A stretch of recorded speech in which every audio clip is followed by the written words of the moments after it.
First thing I'd like to say is thank you for continuing on this journey with me. I know the podcast episodes don't line up correctly as they should with a time frame, I should say. And that's because I don't really work like that. I don't really just want to put out content when I don't feel something. Like if I don't feel it, I delete it. I mean, I've stepped up to this microphone a number of times to try and put something out for people or put something out that was on my mind, and it didn't align with the way I felt. So I deleted it. And I think that that's actually an asset within itself to be able to do that, to know when something isn't honest and authentic and you don't vibe with what you're putting out to the people, and people can pick up on that. So that's why I decided to do that and take some time and really understand myself more and understand the things I wanted to say before I said them. So this podcast is just in the beginning stages of what it is. And that also means that I'm in the beginning stages of myself as well. Like March 3rd was 3 years clean for me. That's a big deal. That's a really big deal. It is. As an individual who spent over half of his life inside of addiction, inside of self-sabotage, inside of a lack of love for oneself. For those of you that are trying to relate to addiction, that's what addiction is. It's living with a lack of love for yourself. It's not knowing how to love yourself and not being given the education or the tools to do that on your own. So you continue through this destructive force of nature that you become. And my destruction was within myself through drug addiction, because I felt so deeply about so many different things. I was sensitive to feelings, to situations, to people, to scenarios in my life, that it made me feel so deep, empathetic in a sense, as we all are empathetic. But I can only speak from my own situation as an empath. I had the tendency to cry when I was happy, cry when I was sad, and cry when I was angry. This was just the outlet that I had, or the emotion that I chose to use as a form of a display of self-expression over certain situations. But in my family, we never communicated about that. And we were never taught how to process or talk about our feelings. What I witnessed was to bury them. So in my own personal journey, I never learned how to communicate about emotions. And I think that that's something that we can all relate to, because in most countries, we are not taught how to do this, because human beings are human beings anywhere in the world. We are not Chinese, we are not Canadian, we are not Mexican. We are human beings, a part of the human race, which is why we all can relate to the things that are going on inside of us. Yet more often than not, we're taught how to judge from an external perspective, because that divides us. But none of that actually matters. What really matters is what goes on inside of us, because that's where all the true value is. That's where we get to be our unique, honest, authentic self. But for me personally, I was never taught how to communicate about those emotions and how to process them. So I chose drugs because it just stopped me from feeling. I felt so much, so I needed something that would stop me from feeling. And that's what the drugs did for me. There was never a loving relationship with the drugs. Nobody wakes up and decides they want to use heroin for 20 years or, smoke crack or do cocaine or any of these drugs, or drink alcohol or anything that's destructive to the human nature of love. Like, you learn to do that because you weren't taught other ways how to do things. So drug addiction and addiction in itself is an easy one to attach to. Some people shop. This is why we have sales everywhere, is because that idea sends a message to their brain that they can distract from what they're feeling to buy something so that they can feel something. But in my situation, I needed to distract from feeling altogether because I felt on such a molecular level. So the addiction worked very well for me. So to spend, over half of your life without the proper tools, how to grow through that, you learn some very difficult behaviors, and you create some enormous emotional traumas. And to alleviate those, you continue along the path of addiction. But when I was in jail, I was brought to a place of an awareness, a place of love, and a place of understanding for myself through an avenue of spirituality. I had unlocked something inside of myself by reading a book about another individual who had walked a very similar life to mine. And in the book, he had surrendered his love to Jesus. And basically what that meant was, I think that he surrendered himself to a source of love, to allow a source of love to love oneself. Because that's how I've come to understand it. Because I did the same thing and spoke some words inside of my jail cell. I basically just said that I surrendered my love to Jesus, and I'm not anyone who was a religious individual or had any real connection to this idea of Christianity or any religion for that matter. But I was just at a place in my life where I needed something. I needed anything. I was homeless. I had nobody, and I had no one, and I had nothing. So I was essentially just left with myself. And I read that book, and it kind of spoke to me. So I thought, you know what? In this moment, I have nothing and I have no one. What do I have to lose? If this man found love and has all this wonderful life of whatever he wants by speaking a couple words, then I'm going to try it too. And I did. And, immediately I had a wave of love and peace wash over me like I'd never understood in my life. I was vibrating at such a high intensity, it felt like I was floating. It was just personal. It was just for me. I just share this because I want it for the whole world. And spirituality is not religion. Spirituality is love. That's what it is. But you've got to understand love on your own terms. So I share about my experiences, and I share about the things that happened to me, because a lot of people ask me, like, man, how did you overcome 23 years of addiction? Like, I spent, for those of you that are listening to this and that you're currently in active drug use, I'm going to talk about the drug situation that I went through a little bit, because I think it's necessary, for people to understand where I came from and why I do this. In the early stages of my drug addiction, started out with marijuana like everyone else, and then, progressed to mushrooms because it was acceptable. And I advocate for organics, absolutely, for mental health these days. For sure, you just need proper education on how to use it. It's a wonderful tool. It's way better than pharmaceuticals, but you have to be educated on how to use these things. But after I tried mushrooms, I found it acceptable to try acid because it was a psychedelic as well, and it expanded my mind in ways that I enjoyed, but I needed more, because it was within the expansion of mind that I wasn't looking for that. I was looking for a way not to feel. So I progressed to cocaine, which made me feel many different things within inside myself. A lot of self-hatred, a lot of self-doubt. It was pure poison for me. I never enjoyed it at all, but it distracted me from feeling, and I got addicted to the chase of just trying to get money and then trying to get the drug. That's really what excited me. Never was it using the drugs. I didn't enjoy that at all. From there, because I was so sick and tired of being awake for so long, that one of my friends was experimenting with heroin, and I tried it after a long journey of him trying to convince me that it was good. I finally said yes, and I tried it, and I never really looked back after that because I could function on it. And I was just looking for a way not to feel and yet to continue to function. But as a high-functioning addict, is someone who can go to work, who can kind of seamlessly look like they have it all together. I can pay some bills, I can have an apartment, I can have a little bit of food, and I can look put together. But I'm totally a full-blown drug addict. I was still able to look somewhat like I had it together. So, I was grateful for that. But anything that goes up must come down. I spent 2 years smoking it, and then I was introduced to the needle. And I spent 15 years with the needle. And once heroin wasn't really working for me all the time, I would go back with all the drugs, and everything went in the needle after that. So it became quite intense and quite powerful. Anything with IV is hard and fast. And as I lived my life that way, I was okay with that. But it took everything away from me very quickly, because when you are messing around with the needle, life can become very destructive very quickly because of the intensity of the drug addiction. I overdosed 33 times with fentanyl over the last 2 years of my drug addiction.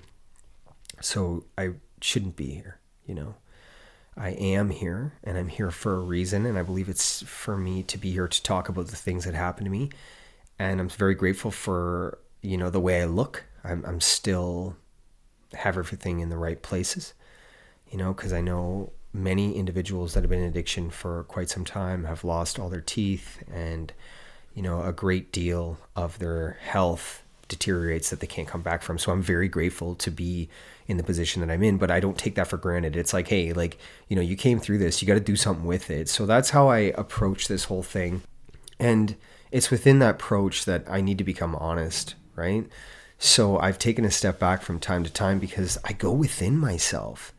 After 23 years of bad behaviors and bad patterns within your lives, bad belief systems, you begin to open doors within yourself, and you try and discover who you are, and you have to rebuild this individual that you want to become. And I'm so grateful that I don't walk alone. That's why I talk about the spirituality thing, because love has my back all the time, because I accepted love and love accepted me. And I did that just through speaking some words through a book. Now, you have to arrive there on your own circumstances, but I'll share about how it happened for me, right? And the benefits of what happened for me. Now, I give back to the community as a way to give the love that was given to me. I don't take that for granted by any means. So I definitely am down in the east side of Vancouver, and I make peanut butter and jam sandwiches every Sunday. And I take them down there with cases of water, and I hand them out in a little wagon, and it's so wonderful because, people always ask me, what organization do you work for? And I'm like, there's no organization. 3 years ago, I used to live down here for years. Some people remember me. And that in itself, it's just a distribution of my time and my love that I give these people. And I listen because I was one of them. And I would encourage you, if you've been through something in your life, to go give back into those areas that you overcame, because that's a big part of the healing, is to see people where we once were and encourage them to grow through what they're going through. Because I didn't just make it through the things I went through to run off and start a company and make money and go live my life on a personal basis. For me personally, that's not how it is. Because I'm a human being, a part of the human race. So, my brothers and sisters are everywhere, and a lot of people are struggling these days, and I see that. And I want to affect that in the most positive manner that I can, so that we can all evolve into this higher consciousness that I know that we're all headed towards. But in order to get to that higher consciousness, we have to learn how to love ourselves. And in order to learn how to love ourselves, we've got to process emotions, because it's through that darkness that we really are brought to the light. And that's what happened to me.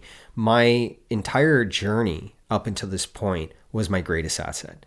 And it was very difficult. It's not easy to say that. The challenges that I faced throughout my life through the addiction were incredible. I lost 3 children along that journey. They're still here, but have no contact with them due to the drug addiction. And I'm in my 3rd year now of sobriety and being in this place of love for myself. And I'm very close to putting that part of my life back together. But, even the understanding of that, losing love, you still have to be patient with love. I have to be patient with myself, and I have to be patient with love, which is very difficult. I wanted to rush back in and just be with them right away, but that's not how it goes. When you make such a mess of your life, you have to first build a foundation within yourself and know who you are and be the things that you say. You have to become the person that you want to become. You can't just talk. You got to take action. That's the biggest thing when you're trying to overcome anything in your life. If you're trying to love yourself, you have to take action to get there. Self-love and self-care means being a witness of your thoughts, because your thoughts become your reality. So if you're constantly down on yourself and beating yourself up for not learning a lesson and repeating the same lesson over and over, take a step back. And rather than beat yourself up, you need to look at life as education. And where you saw your mistakes, just be better on the next one.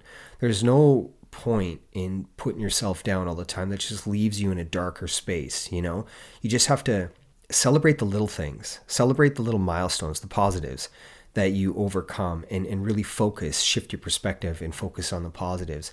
For me, trying something new, like speaking those words out of that book, that was totally new for me.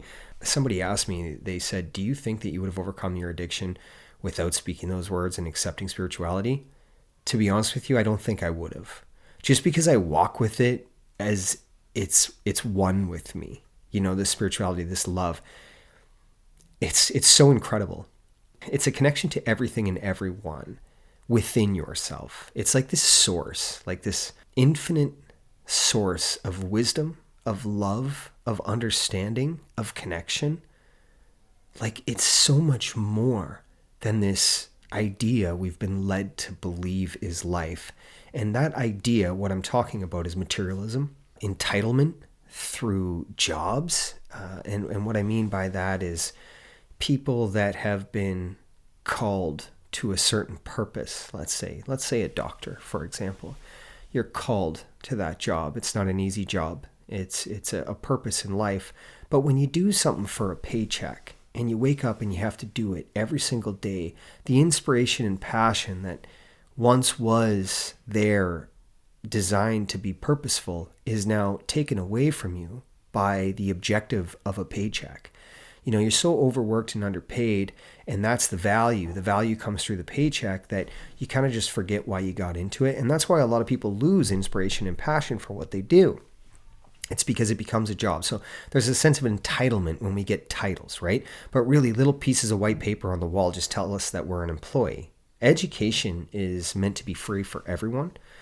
It would really constitute a much higher consciousness of humanity if we were all encouraged to be educated. But there is a big reason as to why we are not all encouraged to be educated. And that is because if you don't have the education, you don't have the information. If you don't have the information, you're going to listen to the people that do. And that's very frustrating for me to understand and appreciate and to accept, because it's very difficult to appreciate a society that doesn't want to work together. And we don't think of equality before anything else. So that's really why I do this podcast, is like I share from my personal situation of going through an extremely dark time in my life, which we can all relate to. Everyone's darkness is their own darkness. There's no comparison. Nobody's journey is worse than another individual's, because your journey is unique for yourself. So whatever you're here going through is what you're here to learn. And when you learn the lessons and you break free from the fear and the anxiety and stress that holds you back in the past from your emotional traumas, and you process that, you're brought to the present moment. And when you're brought to the present moment, you're able to look around and what's going on around you. And you can see how heavily embedded inequality is. And for me, when I don't see people from China or from Mexico or Japan, I see human beings, part of the human race. Well, now the whole world affects myself, because we can't evolve into a higher consciousness until everyone in the world is processing emotions and living in the present moment. So that's why I do this, because I just want to encourage you to understand the importance of processing emotions. And hey, I've had my challenges in my life. Like I speak about my kids because that was a very difficult one for me. But for years, I let that hold me back. I didn't process it, and I attached to using drugs as a means of not feeling anything about it. But it only pushed me further down. Now, I talk about drug addiction, but your addiction may be shopping, it may be eating, because let's be real, people that are overweight have an emotional trauma happening. It's not because they enjoy eating all the time. They eat because they're trying to feel something, or they're trying not to feel something. So we can all kind of associate. Same with video games. People play video games to distract themselves from the reality that's going on in and around them. Once they get into the video game, it's virtual reality that they don't have to focus on the things that are happening in their life. So we can really kind of all associate to this thing called addiction, or this thing called distraction. I prefer to call it distraction because that's what it is. Addiction is just the method that becomes, once we consume too much of the distraction, it becomes an addiction.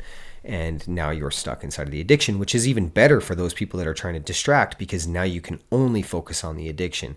And generally that's a result of emotional traumas. And emotional traumas don't have to be physical or sexual abuse. They can be neglect, or personally for myself, it was an inability to communicate about how I felt, which is pretty common for many people. So that emotional trauma is why I share about it, because it's something just as easy as that. It's whatever's traumatic to the human that the human doesn't process and has a great deal of emotion attached to. That's an emotional trauma. So I would really encourage you to go within yourself and observe yourself. Get deep, depth. Depth is such a beautiful thing. I mean, it's not something we talk too much about, because so many people are okay with surface level conversations. I don't believe they're okay with it, to be honest with you. I think it's just a normal practice of life because people don't want to become vulnerable. They don't want to open themselves up for fear of judgment. But I'm going to tell you something.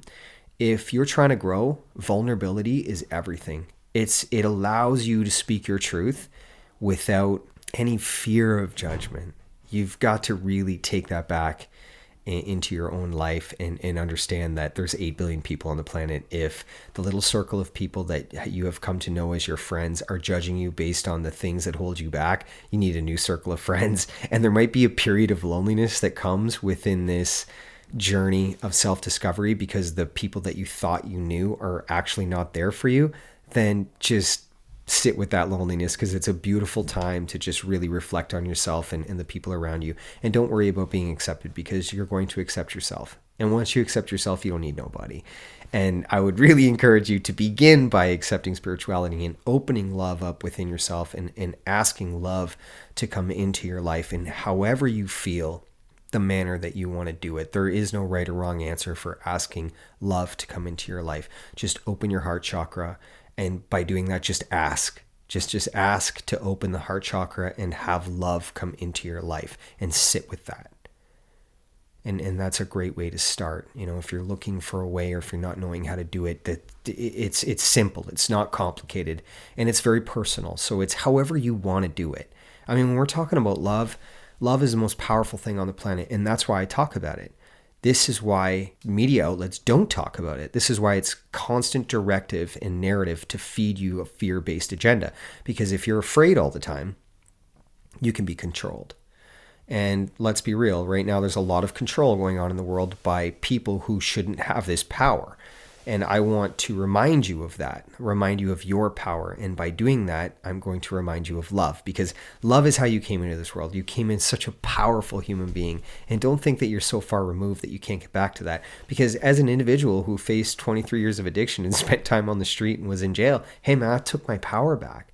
The things that I have in life that are most valuable today to me are the things that are within me. The power, the ability to think for myself, the awareness, the vulnerability, the communication, the trust, the respect, the honest friendships that I have created, the relationships with people that are around me, with my family.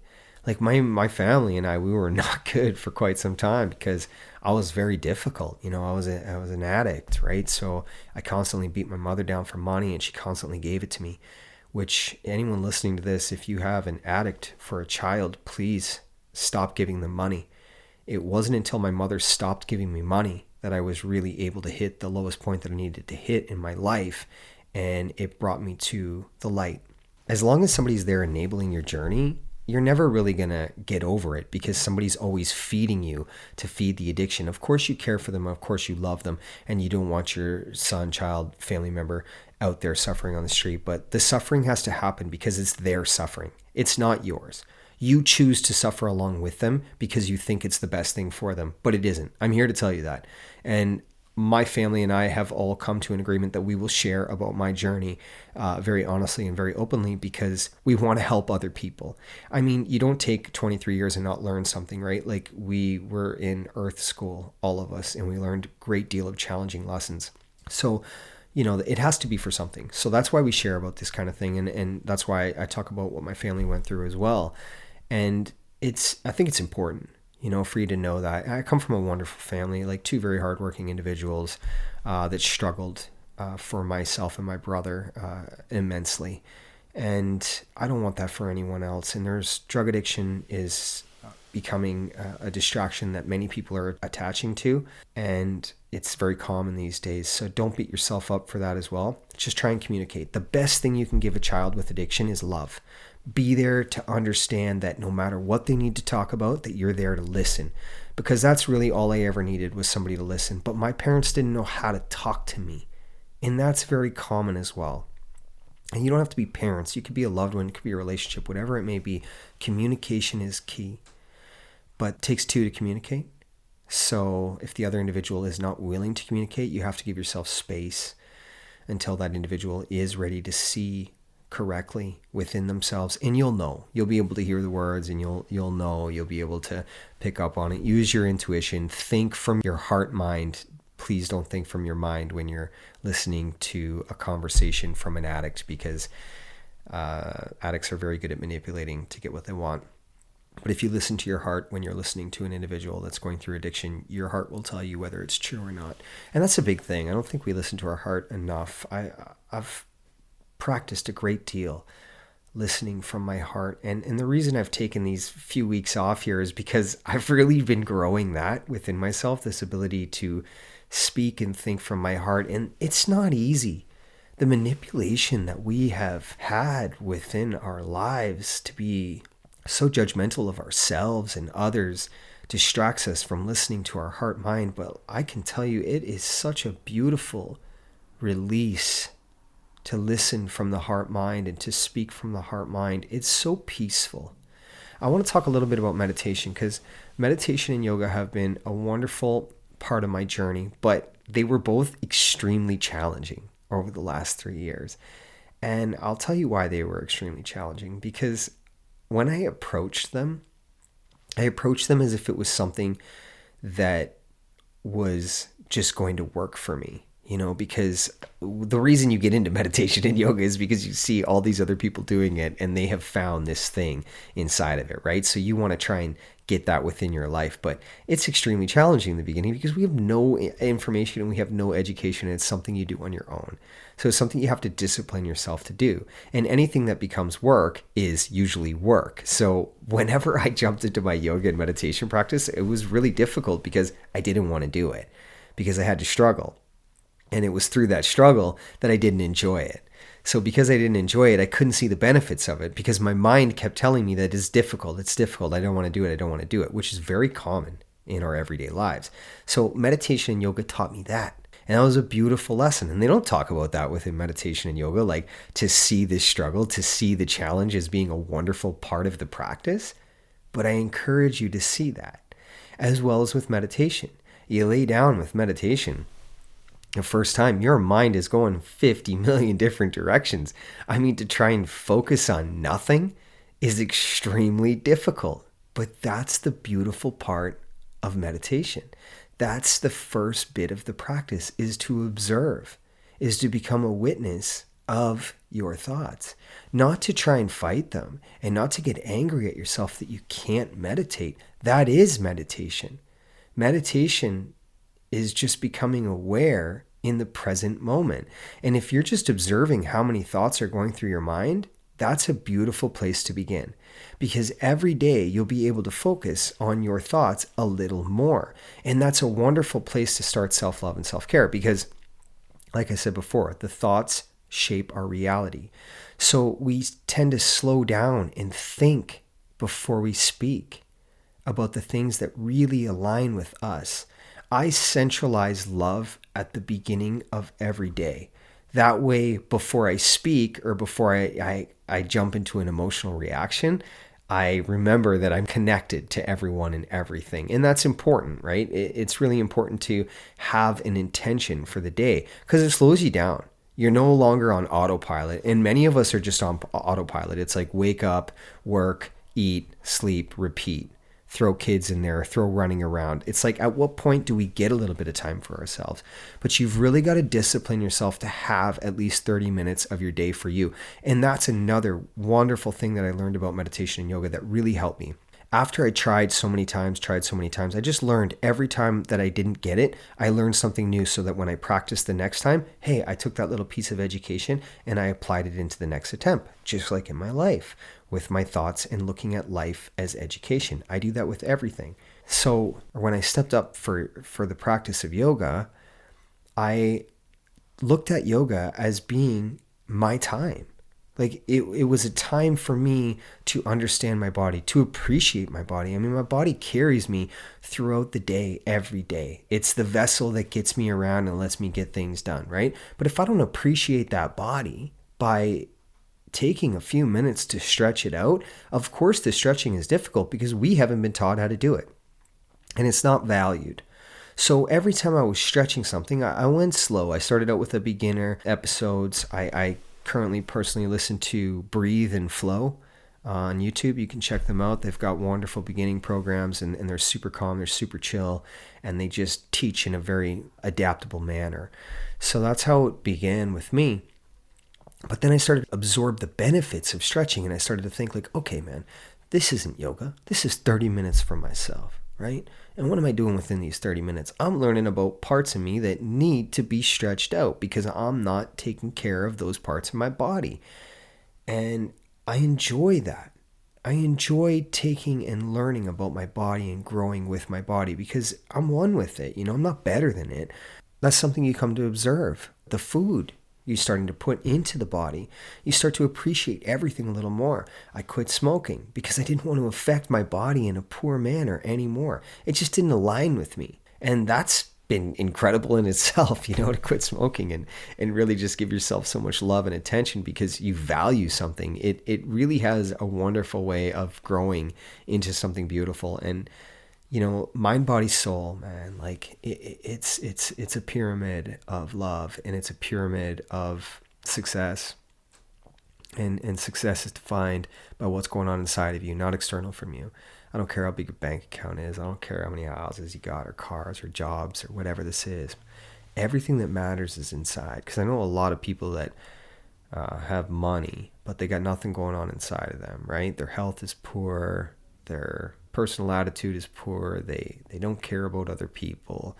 And success is to be defined on your own terms. So don't let anyone else define that for you but yourself. But me personally, I've come to understand success is something that comes from within me. You know, because if I wake up every day and I'm happy and I try new things and I encourage other people to grow and I listen and I give myself attention so I can grow more into the love so I can authentically love other people around me, man, that's success. Like that is success. The universe opens up for you and it sees what you're doing and it encourages that behavior to grow in and around you. So the people that start to align with you on your path are on the same vibrational frequency or same journey. You know, things start to happen and synchronicities start to open up and you start to see them. So, you know, fear, anxiety, and stress of money and debt and doing things for other people that we don't want to do, it's just an observation and it's a choice. Like you have the choice to give those moments and emotions energy and they can grow or they can become nothing because you begin to address the things that hold you back rather than be afraid of them and distracting from what's really going on within. And that's the greatest gift that I've received is just being able to try something new. That's why I quit drugs, because I tried something new and I'm so grateful for that. And I would encourage you to do that every single day. And it only has to start with one small thing, right? Like don't have to look at the big picture all the time because the big picture is made up of small moments and small milestones. And it's just a wonderful thing to be a part of. Like this thing called life is just so beautiful. The connection to self and the connection to everyone and everything is just really magical. And I'm grateful for everyone who listens to my stuff. And I'm growing, man. Like I'm just growing and I'm going to get better at this. And just because I'm growing, because I go within myself, you know, and I'm really creating a foundation that wherever I'm trying to get to, whenever I get there, I'm balanced. You know, I've got harmony within me and I'm standing on a firm foundation because it's one I built. It's one I put work in. It's one I discipline myself to achieve. And that's a beautiful part of life, discipline, you know, like really just achieving milestones on your own terms and on your own time. Like discipline yourself, man. You want something, get it. Like get it. I don't use drugs today, not because I'm in recovery, but because I choose not to. I chose to address the emotional traumas that had me attached to the addiction, to distract from myself. That's what addiction is. It's just an obligation to distract from the things that are holding us back in the past. You don't have to do drugs to associate with that. Many people won't, but I would encourage you to address the emotional traumas that held you back, you know, and grow through it because it already happened. You don't have to be afraid of it. You know, you can't change it. So the things you can't change, you have to accept. But you can process. You can learn from it. You can look at your emotional traumas as education that was there to help you grow through something or into something. Because the darkness is what brings you to the light. It's just a matter of perspective. Don't be afraid of it. And don't get caught up inside of it. Because if you just see through the eyes of negativity, you will live in a negative world. If you choose to find the positives, you will in fact live in a positive world no matter what your situation is. Just live with love and grow with love and come together. You know, it's a big thing I'm going to be talking about, is coming together. And I'm going to help with other avenues, how to arrive at this place of love. There's one of my friends does quantum healing, and I'm going to talk about that. And I want you to grow into just the being of love that you came into this world as, and not be afraid anymore, and not see people as different from you, and have no judgments, because the place that we are going to is going to have just that.